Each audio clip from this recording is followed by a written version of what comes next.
Hello class 6, कैसे हो बच्चों आप लोग। Okay, I hope you all are well. और आप लोग जो है मैथ्स की प्रैक्टिस अच्छे से कर रहे होंगे। तो अभी हमारा चैप्टर चल रहा है डेटा हैंडलिंग। इसमें एक्सरसाइज चल रही है 9.1।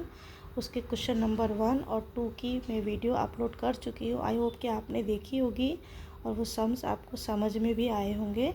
आज हम लोग जो है वो करने वाले हैं क्वेश्चन नंबर 3 एंड 4 सॉल्व। ठीक है, देखिए कुछ कुछ ऐसे टिप्स होते हैं, ट्रिक्स होते हैं बीच बीच में, है ना, और डीप एक्सप्लेनेशन होता है। तो आप वीडियो को स्किप करेंगे तो वो पॉइंट आपका रह जाएगा, उसको ध्यान से आपको देखना है। देखो, कैथरीन नाम की एक बच्ची है। कैथरीन ने डाइस डाइस का मतलब क्या होता है पता है आपने? वो लूडो खेला है, लूडो। तो लूडो के अंदर एक स्क्वायर कलर का एक होता है जिसके अंदर नंबर लिखे होते हैं 1 से लेके 6 तक के। तो वो उसको डाइस बोलते हैं। उसको उसने 40 टाइम्स उसने खेला है, फेंका है, उसको यूज़ किया है। और उसके जो नंबर आते हैं ना, वो हर बार के इसमें सारे लिखे हुए हैं। 40 बार उसने उस डाइस को फेंका है और हर बार ये नंबर आए हैं। देखो 10 10, एक रो में 10 है और ये 4 रोज है, यानी 40 टाइम्स के अलग अलग। कि पहली बार जब उसने डाइस फेंका तो 1 नंबर आया, फिर 3 आया, फिर 5 आया, 6 आया। इस तरीके से उसके पास ये सारे नंबर आए हैं। अब हमें क्या करना है, सबसे पहले हमें इसकी टेबल बनानी है और इसका जो है टैली मार्क को यूज़ करके उसका डेटा जो है वो एंटर करना है टेबल के अंदर। ठीक है, और हमें ये जो भी हमको क्वेश्चन दिए हमें उसके आंसर सॉल्व करने हैं और find the number that appeared. ठीक है, तो देखिए ये हमने एक वीडियो, ये जो हमने टेबल बनाई हुई है, देखो इसके अंदर डाइस के अंदर 1 से लेके 6 तक नंबर होते हैं। मैंने इसकी पिक्चर बनाई है आपको इजीली समझाने के लिए। देखो 1 नंबर इस तरीके से दिखता है ना डाइस पे, 2 नंबर, 3, 4, 5, 6 इस तरीके से अपीयर होते हैं, है ना। अब देखो 1 नंबर जो है वो उस टेबल के अंदर 7 टाइम्स आया है, 2 नंबर आया है 6 टाइम्स, 3 नंबर आया है 5 टाइम, 4 नंबर आया है 4 टाइम, 5 नंबर आया है 11 टाइम और 6 नंबर जो आया है वो आया है 7 टाइम। सबको आप प्लस करेंगे तो टोटल हो रहा है 40, यानी क्योंकि उसने 40 टाइम उस डाइस को यूज़ किया था और हर बार अलग अलग नंबर आए। ठीक है, तो इन नंबर्स को हमने टैली मार्क में रिप्रेजेंट कर लिया। देखो 7 को आपको, अब तक तो आप ऑलराउंडर हो चुके होंगे डेटा हैंडलिंग में, टैली मार्क निकालने में। 1 2 3 4 5 6 7, 6 के लिए 5 का टैली मार्क और 1, 5 तो 5 है ही, इस तरीके से आएगा। 4 के लिए 4 लाइन आ जाएंगी। 11 के लिए 2 टाइम हम ऐसे लिखेंगे 5 5 और ये 1। और 7 के लिए 1 2 3 4 5 6 और 7।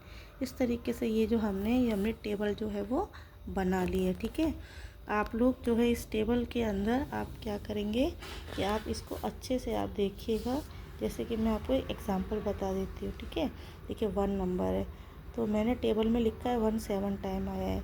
तो आप उसको खुद करेंगे ना तो आपको ज़्यादा अच्छे से समझ में आएगा।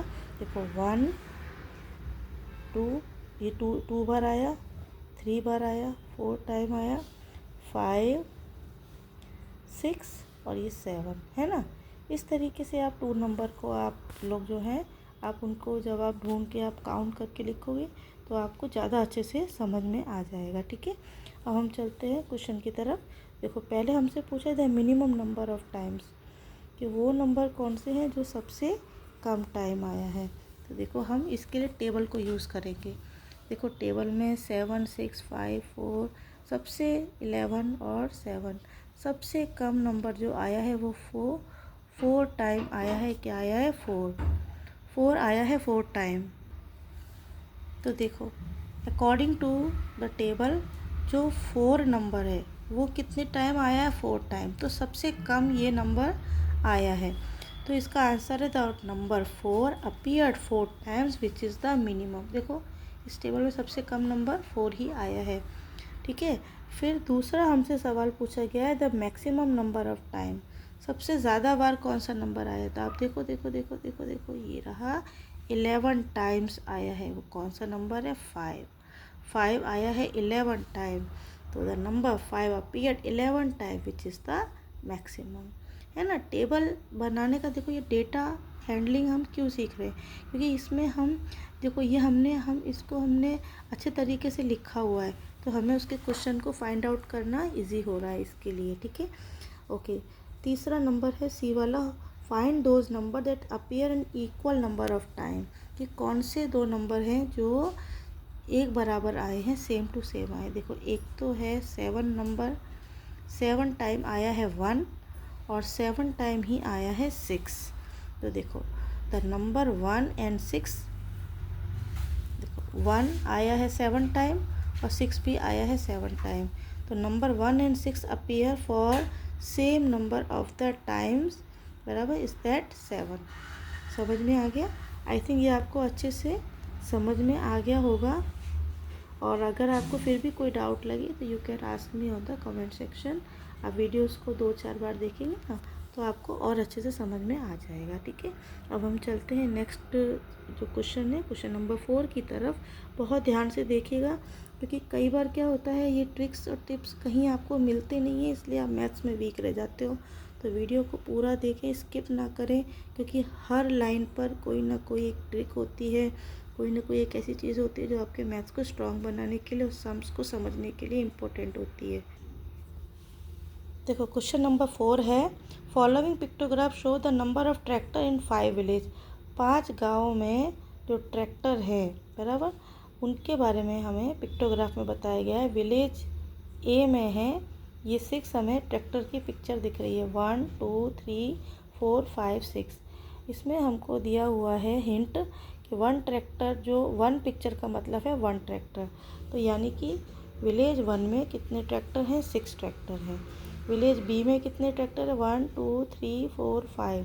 विलेज सी में कितने ट्रैक्टर है, 1 2 3 4 5 6 7 8। विलेज सी में 8 ट्रैक्टर है। विलेज डी में कितने ट्रैक्टर है, 1 2 3। और विलेज ई में ट्रैक्टर कितने हैं, 1 2 3 4 5 6, ठीक है। तो इस तरीके से ये हमारे पास में ये हमने ये जो है हमारा पिक्टोग्राफ को हमने रीड करा है। अब उसी के अकॉर्डिंगली हम उसके जो क्वेश्चंस हैं हम उसको समझते हैं। देखो अब हमने पिक्टोग्राफ को तो हमने पूरा रीड कर लिया है, अब उसी के अकॉर्डिंगली हम क्वेश्चन के आंसर देंगे। Which village has the minimum number of tractor. सबसे कम ट्रैक्टर कौन से विलेज के पास हैं। तो आप ये पिक्टोग्राफ को देखकर ही आप अंदाज़ा लगा सकते हो कि देखो सबसे कम है विलेज डी में, सिर्फ यहाँ पे 3 ट्रैक्टर्स हैं। तो हम इसका आंसर क्या लिखेंगे, मैंने यहाँ पे आपके लिए सारा सॉल्व करके रखा हुआ है। Village D has the minimum number of tractor, village D में सबसे कम ट्रैक्टर है, कितने हैं, 3 ट्रैक्टर है, ठीक है। दूसरा क्वेश्चन हमसे पूछा जा रहा है कि which village has the maximum number of tractor. तो उसका आंसर है, देखो विलेज सी जो है उसके पास सबसे ज़्यादा ट्रैक्टर है 8। देखो इस पिक्टोग्राफ में विलेज सी में सबसे ज़्यादा ट्रैक्टर है 8, ठीक है। थर्ड क्वेश्चन है, how many more tractor village C has as compare to village B. Village B की तुलना में विलेज सी के पास कितने ट्रैक्टर ज़्यादा हैं। तो इसका आंसर है, देखो विलेज बी और विलेज सी के बीच में कंपैरिजन हो रही है। विलेज बी के पास कितने ट्रैक्टर हैं, 1 2 3 4 5, है ना। और विलेज सी के पास में कितने ट्रैक्टर हैं, बराबर 8 ट्रैक्टर हैं उसके पास में, ठीक है। तो जब हम विलेज सी के ट्रैक्टर में से विलेज बी के ट्रैक्टर को माइनस करेंगे, यदि 8 में से 5, जब हम लोग 8 में से 5 माइनस करेंगे तो हमारे पास क्या बचेंगे, 3, यानी कि विलेज सी के पास 3 ट्रैक्टर ज़्यादा हैं विलेज बी के कंपैरिजन में।